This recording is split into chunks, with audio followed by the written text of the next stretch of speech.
Hi, I'm Kelly Thompson. I'm a leadership coach. Let's talk more about the difference between our ego and our intuition.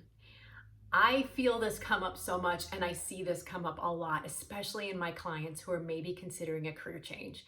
And before they even consider a career change, or maybe it's a huge lifestyle or relationship change, they often feel the tension of their ego versus their intuition right at the moment they kind of have an aha that maybe their current situation is no longer right for them. And that can feel a little scary, a little tense, a little disorienting. So let's just talk about what that looks like. So I have a client, and I've had several clients who often come to me at the moment where they start to realize they have some major dissatisfaction in their career. And what they're trying to separate is, I'm starting to feel really dissatisfied, like this isn't a fit, and I'm stressed and I'm burnt out and something's not working. But the other half of them says, oh, but this organization is well known, it looks good on a resume, my title is awesome, the money is good, I should want this, everybody wants to work here. And they struggle how to balance that and what to do with that. And should I just tough it out and listen to the logic, or is there something in those flashes of insight or in that still small voice that I should be listening to? So let's just talk a little bit about how our ego shows up and how that's different than intuition. So intuition often shows up as like a still small voice. Intuition is always patient. Intuition is one of those things where if you don't listen to it the first time, it just gently will come back around to remind you. It never feels urgent. It never feels shamey. It's oftentimes like a still way of knowing. Sometimes it's a flash of insight.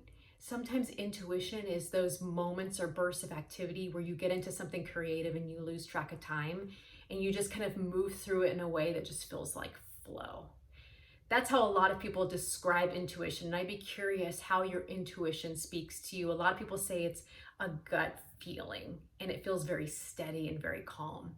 Whereas our ego is like our chief reason giver. And I don't know about you, but it always feels like when I have those little moments, those flashes of insight and those intuitions on something that I should do, there's my ego, my inner critic, my reason giver that is like ready and waiting to go, well, that's dumb. That doesn't make any sense. Why would you do that? That's not in line with the script. That's not what people expect from you. If you can't stay in this job, then you're not tough enough and you need to, tough it out. And there's usually all of these kind of critical, shamey, urgent. That's the big thing about the ego and how you know the difference is the ego feels very urgent.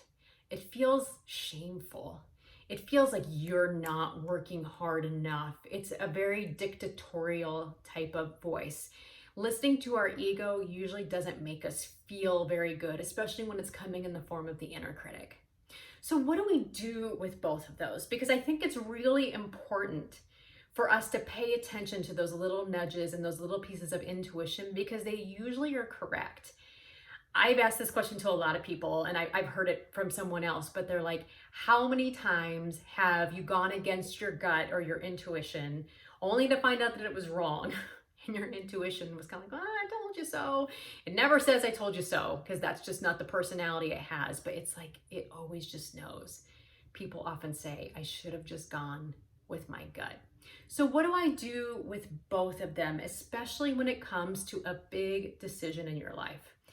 I want you to just put a line down the middle of your paper and I want you to write down both sides. Write down everything that your logical brain, your rational brain, your reason giver, your inner critic is saying of why you can't do something.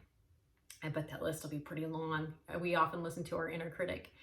And then on the right side, I want you to just write down the gentle nudges that you're hearing from your intuition, okay?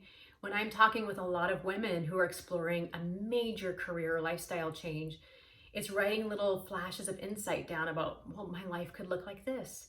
I could try this. This is fun. I see myself doing this. I always imagined I'd do that. And just have fun and free flow with that. I want you to look at the list when you have it done with a lot of compassion. It's not about getting rid of ego.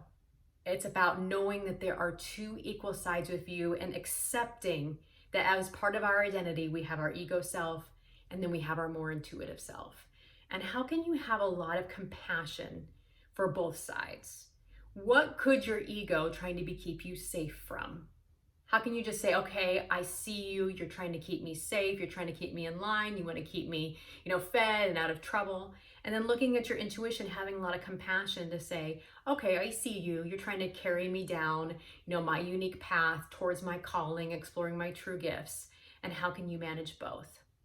Well, some people say, well, okay, but I'm so scared. How do I act on those intuitive nudges?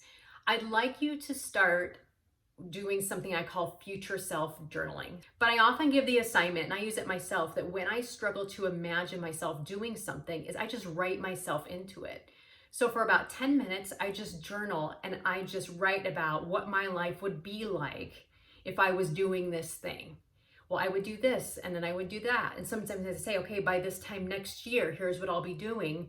And to get to that, I need to be doing this at 9 months, and at 6 months, I'll be doing this, and at 3 months, I'll be doing that. And when we write it out, it can actually create new neural pathways in our brain. So it creates new thoughts and new linking and new possibilities for us that maybe, just maybe, some of those intuitive hunches or urges could actually be doing something. The best way to do it, though, guys, is just to act into new ways of thinking. Sometimes it's by taking just one small, brave step at a time. And your first smallest, bravest step might just be to get down on paper exactly what your future self would be doing and what would look like if you let your intuition take a little bit more of the driver's seat. So hopefully that helps, knowing the difference between ego and intuition. Both serve a very useful purpose. It's all about which voice are you choosing to listen to. Which one is keeping you playing small? Which one is keeping you feeling a little shamey and a little critical? And which voice knows the right direction for you, where you should be going, knowing what your values are, and could lead you to a life that's a little bit more aligned with your unique gifts and your unique calling, no matter how terrifying that might be right now. So for more tips like this, keep following me at Kelly Rae Thompson, or learn more about my coaching programs at kellyraythompson.com.